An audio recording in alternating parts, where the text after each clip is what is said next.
राधे राधे। जयदेवदास का प्रश्न है कि कोई व्यक्ति श्रावण में सोमवार का व्रत ना रखे तो भगवान शिव के जो श्रावण व्रत है उनकी पूजा अधूरी मानी जाएगी। देखिए, व्रत रखना भगवान शिव के लिए एक शरणागति, प्रेम और भक्ति और तप का प्रतीक है। जो व्रत नहीं रखते और भगवान शिव को अपनाए हुए हैं तो शिव कृपा उन पे होगी ही होगी, इसमें कोई संदेह नहीं है।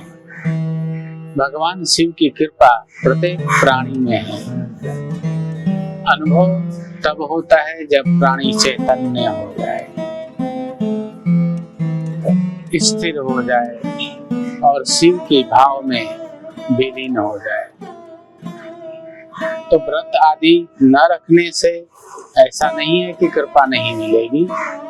शिव को साधिए, शिव को समर्पण होइए, ये भी व्रत है। एक व्रत होता है जिसमें हम उपवास करते हैं, एक व्रत है जो नियम धारण करके करते हैं। भगवान शिव के भक्त थे बैजू, जो वैद्यनाथ में उनकी पूजा होती है, कोई व्रत नहीं करते थे। एक नियम बना लिए थे कि जाके भगवान शिव के ऊपर डंडा मारना है, और डंडा मारा करते थे रोज। एक दिन भूल गए, रात को सोते समय याद आया, सावन का ही महीना था, बरसात खूब हो रही थी, नदी उफनी हुई थी। याद आया, नदी को पार करके गए, जा करके भगवान भोलेनाथ को डंडा मारने लगे। भगवान भोलेनाथ प्रकट हो गए, इसीलिए उनको औढ़रदानी भी कहते हैं। प्रकट हो करके बैजू को बोले, तुम्हें कुछ चाहिए? बैजू बोला, तुम कौन हो? बोले, जिसको पीट रहे हो वही मैं हूँ। बोले, ये तो पत्थर है, तुम तो मनुष्य की तरफ तरह दिख रहे हो। भगवान शंकर ने कहा, इधर आओ। भगवान शंकर ने स्पर्श किया बैजू को और बैजू को ब्रह्म ज्ञान हो गया क्षण मात्र में ही।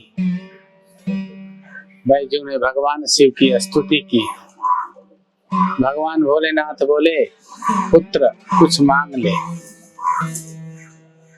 बैजू ने कहा कि आप देना चाहते हैं तो यही दीजिए कि इस जगह पे जो आएगा या इस शिवलिंग का जो भी नाम लेगा, उस नाम में पहले बैजू होगा, फिर आप होंगे। इसीलिए उनका नाम वैद्यनाथ, बैजूनाथ है। अब बैजू को वैद्यनाथ कहते हैं। कितने औढ़रदानी मेरे भोले बाबा हैं, इतने कृपालु हैं। नियम पूर्वक उनकी आराधना करिए। व्रत होता है ठीक है, नहीं होता है तो यही एक व्रत है कि नियम का पालन कर रहे हैं। और इसी प्रकार से भगवान की आराधना करते रहिए, भगवान भोलेनाथ कृपा करेंगे। नमः शिवाय।